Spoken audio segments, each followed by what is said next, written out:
अस्सलाम वालेकुम, welcome back to my channel. आज हम नेक्स्ट चैप्टर स्टार्ट कर रहे हैं ऑप्टिकल इंस्ट्रूमेंट्स। ऑप्टिकल इंस्ट्रूमेंट्स की डेफिनेशन क्या है हमारे पास।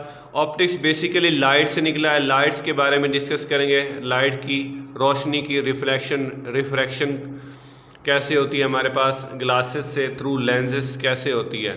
तो इसकी प्रॉपर डेफिनेशन क्या है। The instruments that are based on the principle of refraction is called optical instruments.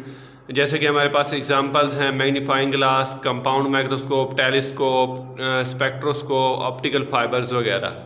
बारी बारी इस चैप्टर में हम magnifying glass, compound microscope, telescope, spectroscope, spectrometer, optical fibre के बारे में डिस्कस करेंगे और ये टॉपिक्स को क्लियरली समझेंगे और इनकी फिगर डायग्राम के हिसाब से। और एक डेफिनेशन है least distance of distinct vision.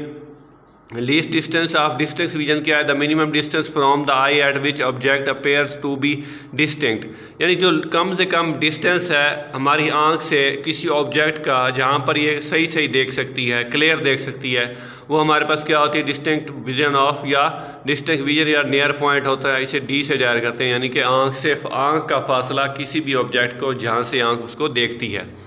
For normal eye this distance is taken as 25 second. ये बात याद रखनी है कि नॉर्मल आई के लिए हमारे पास 25 सेंटीमीटर जो है ये डिस्टेंस माना जाता है जहाँ पर आंख जो है क्लियरली देख सकती है। When an object is placed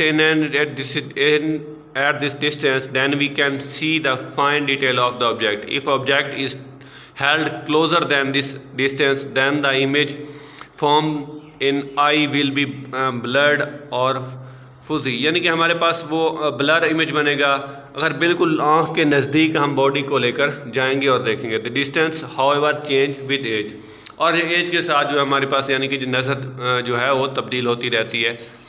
आगे है मैग्नीफिकेशन और लीनियर मैग्नीफिकेशन। मैग्नीफिकेशन क्या है कि बड़ा करके दिखाना, कि किसी भी ऑब्जेक्ट को हम मैग्नीफाई कैसे कर सकते हैं। इसके लिए the ratio of the size of image to the size of object is called magnification.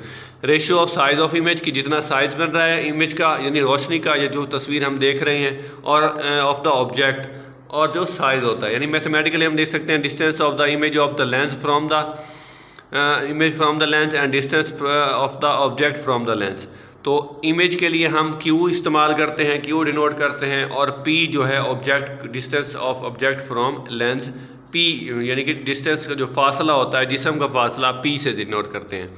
Formula क्या बनेगा, M equal to Q over P। Q image का फासला ओवर P जिस्म का फासला लेंस से।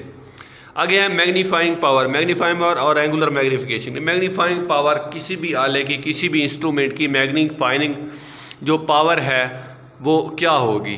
The ratio of angle subtended by the image as seen through the optical device and subtended by the object at unaided eye, कि हमारे पास angle, वो angle जो बने हमारे पास जैसे कि हम उसको जो है थ्रू ऑप्टिकल डिवाइस से देखें, या माइक्रोस्कोप लगा के, या लेंस लगा के, या ग्लासेस लगा के देखें, तो वो वाला इमेज और आँख नेकेड आई से देखना यानी कि बगैर किसी इंस्ट्रूमेंट के देखना, उस एंगल का जो हमारे पास रेशो है वो हमारे पास क्या मैग्नीफाइंग पावर होगी।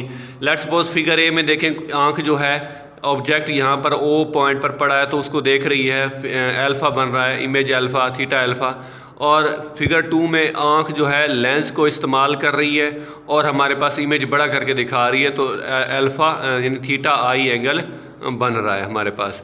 तो इसकी हमने इसको mathematical form magnification power M बराबर है थीटा आई और थीटा डैश यानी कि angle beta over alpha. Beta क्या है हमारे पास, एंगल सबटेंडेड विदाउट इंस्ट्रूमेंट यानी कि आंख का बगैर किसी इंस्ट्रूमेंट के देखना, और एंगल सबटेंडेड विद इंस्ट्रूमेंट यानी इंस्ट्रूमेंट इस्तेमाल करके एंगल का देखना।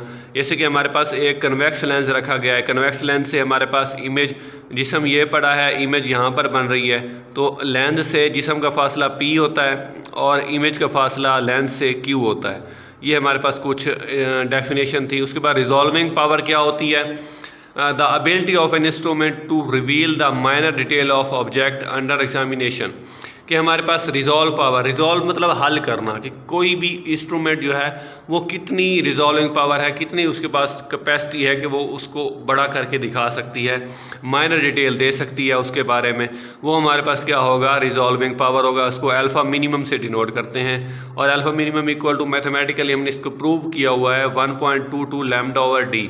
Lambda over D, lambda wavelength of light जो हम यूज़ कर रहे हैं, यानी कि हम अगर कम लाइट में, ज़्यादा लाइट में, रेड लाइट में, ब्लू लाइट में, कौन सी लाइट में हम उसको देख रहे हैं ऑब्जेक्ट को। D is a diameter of lens, के कितना बड़ा लेंस इस्तेमाल कर रहे हैं। अक्सर हमारे पास ग्लासेस जो होती हैं 2 नंबर की, 2.5 नंबर की, 1.5 की, तो इसी लिहाज से हम उसकी रिजॉल्विंग पावर भी होती है कि वो कितनी माइनर या हम कितनी उसको अच्छे से देख सकते हैं।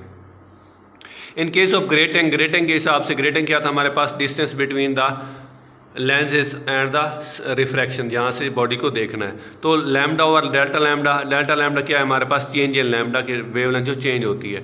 mth ऑर्डर के लिए हमारे पास R इक्वल टू NM, ये हमारे पास रिजॉल्विंग पावर आ जाएगी। रिजॉल्विंग पावर की डेफिनेशन और इसका फार्मूला और इसकी एक्सप्लेनेशन, आई होप आपको क्लियर हो चुका होगा। ये फर्स्ट टॉपिक था सारी डिटेल्स के बारे में। नेक्स्ट हम देखते हैं, नेक्स्ट टॉपिक में हम देखेंगे कि हमारे पास कंपाउंड माइक्रोस्कोप क्या होता है, सिंपल माइक्रोस्कोप क्या होता है, देन कंपाउंड माइक्रोस्कोप, उसकी मैग्नीफिकेशन और उसका तरीक़ेकार। आई होप आपको क्लियर हो चुका होगा। हमारे चैनल को सब्सक्राइब कर दें ताकि आपको मज़ीद जो है अच्छी वीडियोस और टॉपिक के रिलेटेड सॉलिड जो है आपको मिलता रहे मवाद।